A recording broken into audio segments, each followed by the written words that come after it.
Hi, welcome to Scrap Cat Cards by Linda. Today I want to show you how I made this cute little shopping notebook. I got the idea from Tracy's Treasures on YouTube, and I just thought it was so cute I just had to try it. And hers was a little different. Hers had this nice chipboard cover with beautiful flowers on it and the wire ring, and then when you opened it, it just had the post-it note in it. But I thought if I'm going to take mine shopping, I want to have a pocket in it for my coupons, and I wanted to have notebook paper so that if I needed to write myself a note on that I didn't want to throw away or I didn't want to give away, that I'd have it all in a notebook like that. So I've made a couple of them now, trying to get a video ready. This one I put some elastic ribbon on, and the front of it, this little part I made kind of like a little, what we used to call belly bands, so that I could put the coupons in there before I went in the store.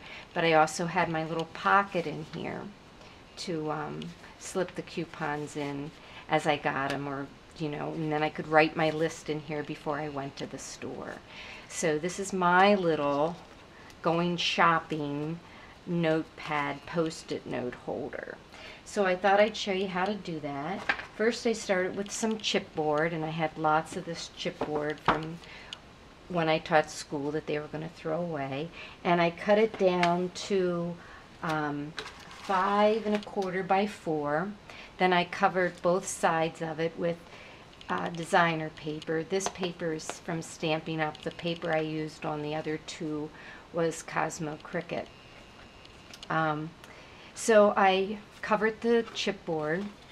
I sanded the edges, took off the extra glue and sanded the edges. Then I inked the edges with the ink dauber, and I used soft suede. Then what I did for the first one I did, and this one, I covered it with clear contact paper. I have a lot of, I've used a lot of clear contact when I taught school because I would make learning centers and I wanted to make sure they would stay nice. So I'll just show you how I did that. I'm just going to put this right here, get nice and flat. And I'm just going to sit this down. Let's see now. Okay, this is going to be my back, so I want that there, and I want the seam in the inside.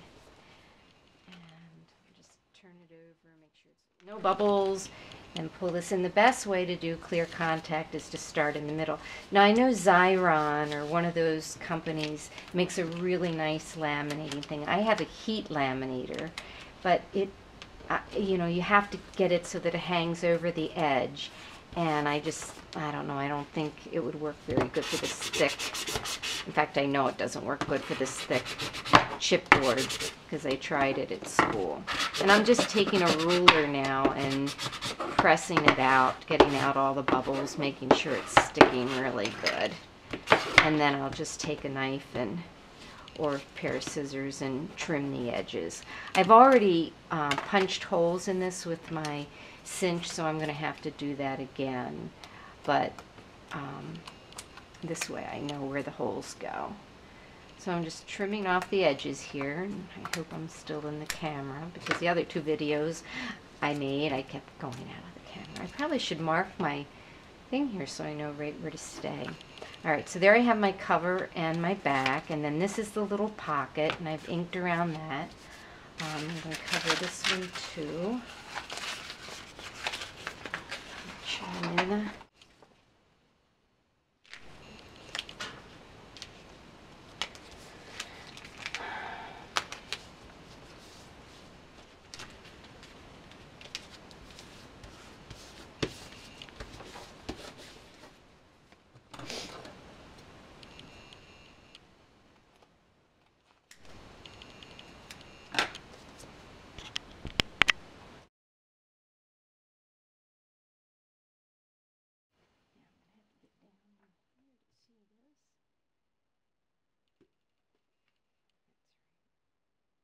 Squeeze, and then it's in there nice and tight all the way through. So then what I need to do is glue this little pad down at the bottom here, and that might cover up a little bit of that, which would be a good thing. So we're going to put some of this heavy glue on here again.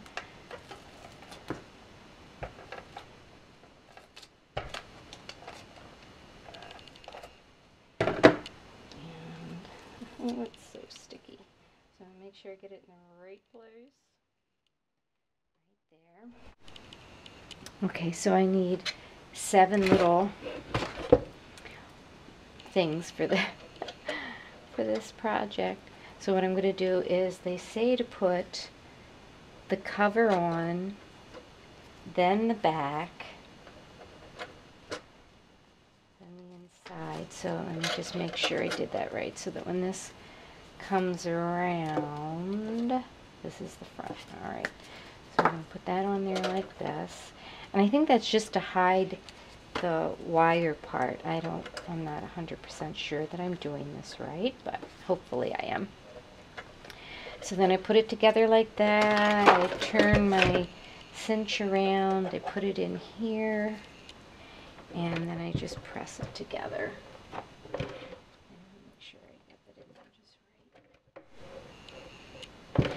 And so it's all pressed together, and I can just pull this forward, and voila, I have my little book all together. The only thing missing on this one is the little elastic to hold it shut, and I think that's kind of important for me, because I just like things to stay shut, and it'll keep the coupons in better. So this one I will be adding that to. Now, like I said, this one I put clear contact on because this is going to be the one that I'm keeping for in my purse. This one does not have clear contact on it. I'm not quite sure what I'm going to do with that. I might give it away if somebody wants it, or give it as a gift. This one does have clear contact on it. I did make the little pocket for coupons in the front. You can stick the coupon here. I kind of like that idea, because then when you go to the store, it's ready. And then like these, I would put inside my little pocket here, so they'd be ready for when I went to the store too. And that's the way they would go in there. And then I have my little notes to make my shopping list on, my little Post-its in case I need to give somebody some information, like maybe my blog address. Anyway, there is my little shopping Post-it note holder, and I hope you like it, and I hope maybe you'll try one and let me know what you think. Thanks for stopping. Bye-bye.